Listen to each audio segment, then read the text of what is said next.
दुःखाने सिद्ध केला तो योग रमाईचा, ग्रंथातही मावेना तो भाग रमाईचा।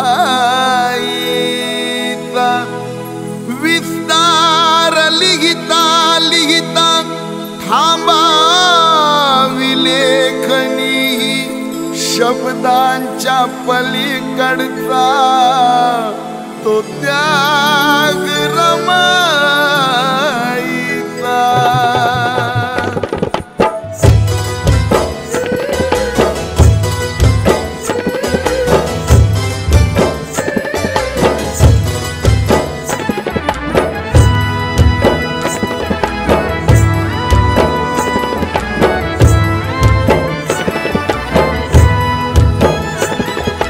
गरिबीच्या संसारात भान ठेवूनी, अंधाराच्या पाऊलाची वाट होऊनी। गरिबीच्या संसारात भान ठेवूनी, अंधाराच्या पाऊलाची वाट होऊनी। या साहेबाच्या बायकोला, साहेबाच्या बायकोला बघो ना कुणी, येई रम संध्याकाळी, येई रम संध्याकाळी, डोईवर मोळी घेऊनी, येई रम संध्याकाळी, डोईवर मोळी घेऊनी। माऊली तिरमा माऊली, माऊली तिरमा माऊली, माऊली तिरमा माऊली, माऊली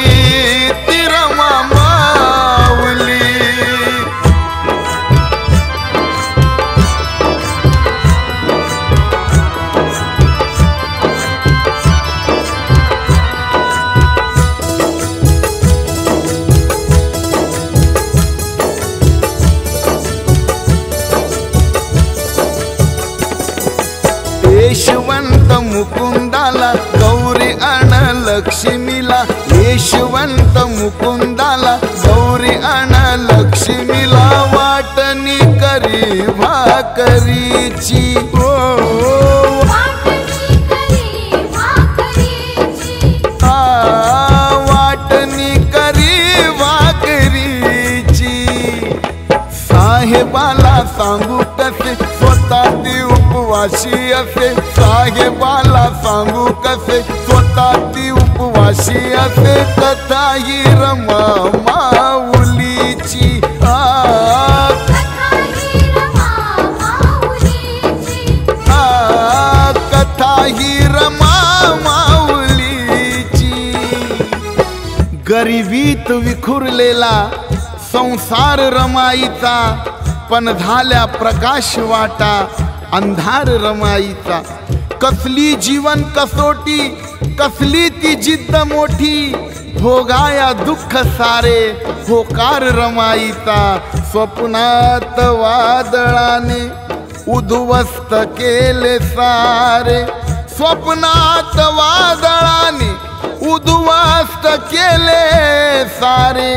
संसारी त्याग झाला साकार रमाईचा, त्या माय माऊलीची विशालता बघाती, त्या माय माऊलीची विशालता बघाती। भीमायनात दिसला आकार रमाईचा, केले आघात मोठे दुःखाच्या डोंगराने, केले आघात मोठे दुःखाच्या डोंगराने।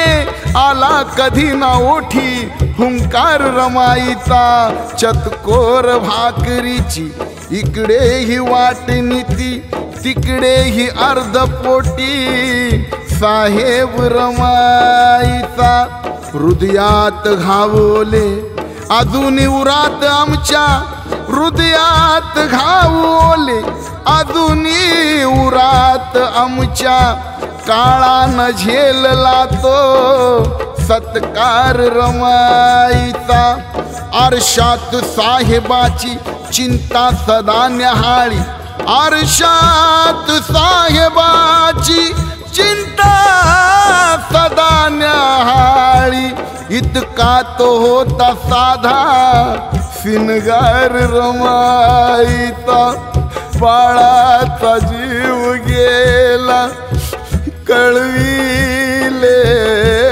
ना पतीला बाळाचा जीव गेला कळविले ना पतीला इतका कठोर सागर निर्धार रमाईचा दुःख मनाशी साठवले तू नैनी अश्रू गोठवले तू यातना किती तू रमा साहुनी येई रमा संध्याकाळी येई रमा संध्याकाळी डोईवर मोळी घेऊन येई रमा संध्याकाळी डोईवर मोळी घेऊन माऊली ती रमा माऊली माऊली ती रमा माऊली माऊली ती रमा माऊली माऊली ती रमा माऊली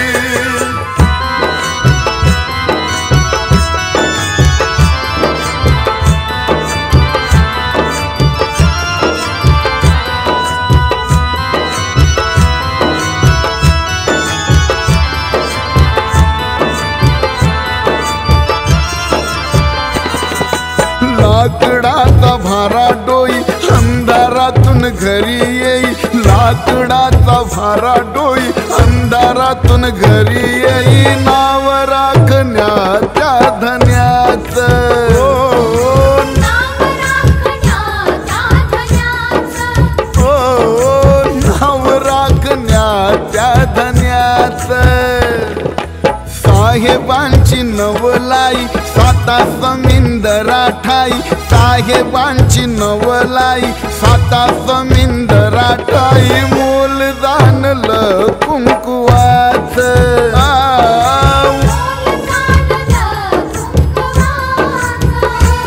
हा मोल जाणलं कुंकुवाचं आभाळ केले आपल्या मनाला असता साहेब परदेशाला चालली पुढेच तू आधार होऊन येई रमा संध्याकाळी येई रमा संध्याकाळी डोईवर मोळी घेऊन येई रमा संध्याकाळी डोईवर मोळी घेऊन माऊली ती रमा माऊली माऊली ती रमा माऊली माऊली ती रमा माऊली माऊली ती रमा माऊली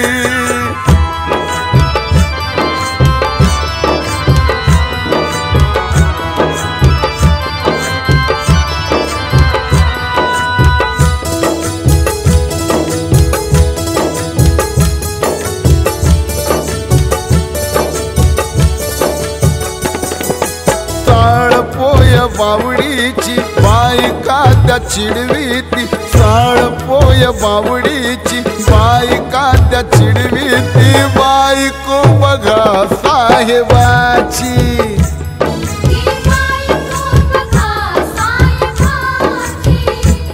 आह बायको बघा साहेबाची लुगडना घालायला सोडून त्या ठिगळाला लुगडना घालायला, सोडून त्या ठिगळाला गरिबी अशी या रमाची.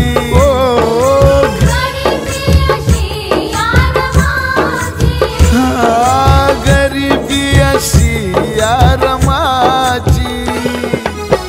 बांधवांनो, माझ्या माय माऊल्यांनो, बांधवांनो, माझ्या माय माऊल्यांनो, बाबासाहेब परदेशात शिकायला गेले असता इकडे रमा माता फार हलाखीत जीवन जगत होत्या.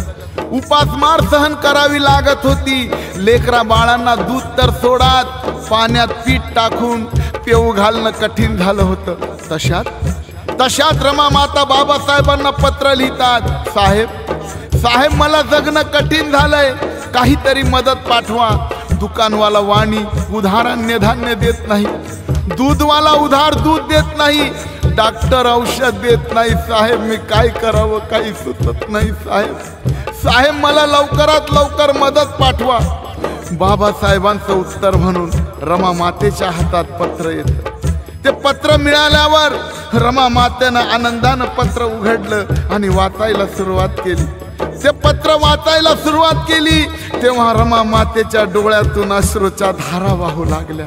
बाबासाहेब लिहितात, माझे रमा, माझा आधार रमा, माझे लाडके रमा, माझं जीवन रमा. रमा तुझे पत्र मिळाले बघ, वाचून अतिशय दुःख झाले, माझं काळीच फाटल्यासारखं झालं बघ, पण मी काय करू रमा. अगं रमा, इकडे माझी परिस्थिती सुद्धा अतिशय बिकट आहे. पुस्तके विकत घेऊन घरी अभ्यास करणे मला कठीण झालंय, कारण माझ्याजवळ पैसे नाहीत. म्हणून मी तासनतास लायब्ररीमध्येच अभ्यास करतो. लायब्ररी बंद होताना बाहेर जाणारा सर्वात शेवटचा विद्यार्थी हा तुझा भिवात असतो ग रमा. अगं लायब्ररी लवकर उघडते आणि मला हवे असलेले पुस्तक दुसऱ्याने घेऊ नये म्हणून लायब्ररी उघडायच्या आधीच मी जाऊन लायब्ररीच्या पायरीवर बसतो. वेळ प्रसंगी मला झोप लागते आणि लायब्ररी उघडायची वाट बघतो. लायब्ररी उघडल्यावर मला हवे असलेले पुस्तक घेतो आणि तासन तास मी वाचत बसतो. रमा माझ्याजवळ जेवणासाठी सुद्धा पुरेसे पैसे नसतात. मी लायब्ररीत बसून भूक लागली तर एक ब्रेडचा तुकडा खाऊन मला दिवस काढावा लागतो रमा.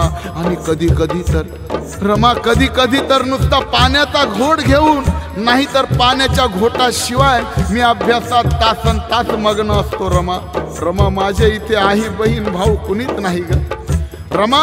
मला भूक लागली, तहान लागली, विचारणार इथे मला कोण नाही रमा. घरात असेल नसेल मोडून खा, मी समजू शकतो रमा, पण मी लांब आहे. घरात असेल नसेल ते मोडून खा, सध्याची वेळ काढून घे बघ, आणि मी मायदेशी आल्यावर सर्व व्यवस्थित होईल. रमा मातेला हे वाचून डोळ्यातून अश्रूचा पूर वाहू लागला. अरे माझे साहेब ब्रेडचा तुकडा खाऊन जगत आहेत, माझे साहेब पाण्याच्या घोटावर जगत आहेत, लायब्ररीच्या पायरीवर बसत आहे, झोपत आहे, आणि मी बाई वेडी का खुळी ग. अगं बाई मी वेडी का खुळी, माझ्या डोक्याला काय झालं ग बाई. मी त्यांना उगाच हे सगळं कळवलं ग, हे कळून त्यांना त्रास दिला. माझे साहेब आधीच दुःखात आहेत आणि आता त्यांना सतत आमची काळजी वाटेल. हे मी काय केलं ग बाई, नाही आता साहेबांना आपण कसलाच त्रास द्यायचा नाही. आपणच आता साहेबांना पुस्तकासाठी मदत करायची.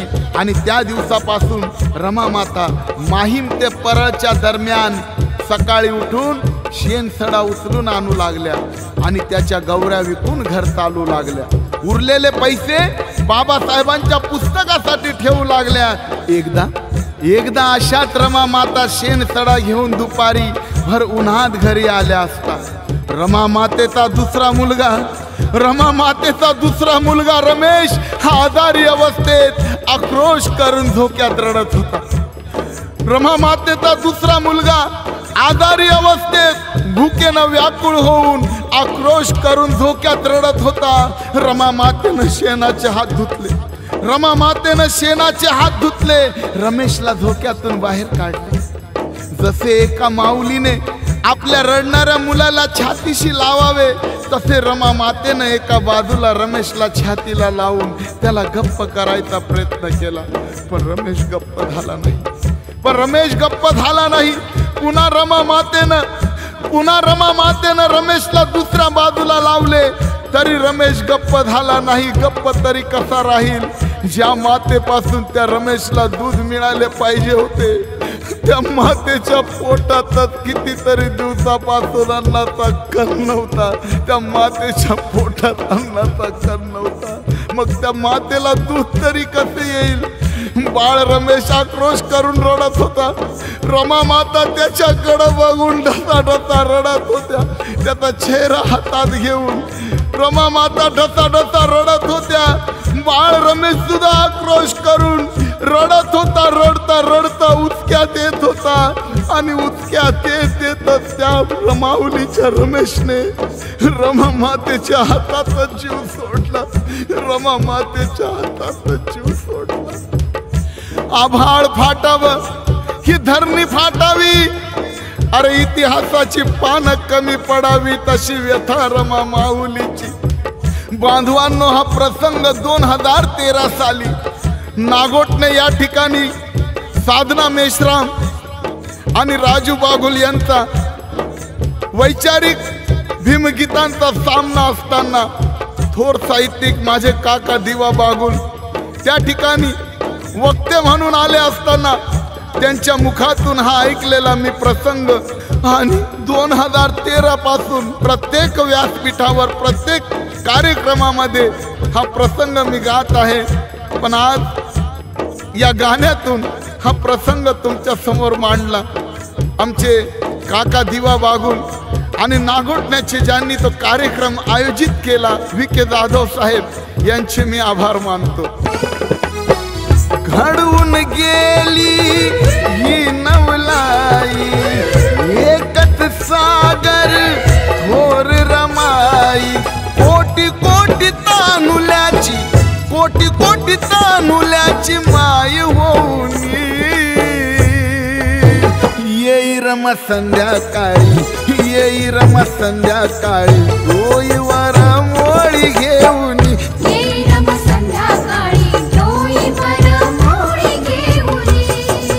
माऊली तिरमा माऊली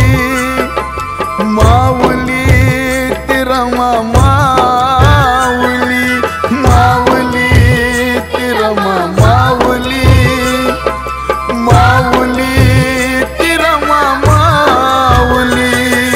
गरिबीच्या संसारात भान ठेवून, अंधाराच्या पाऊलाची वाट होऊन, गरिबीच्या संसारात भान ठेवून, अंधाराच्या पाऊलाची वाट होऊन, या साहेबाच्या बायकोला बघो ना कुणी, येई रमा संध्याकाळी डोईवर मोळी घेऊन,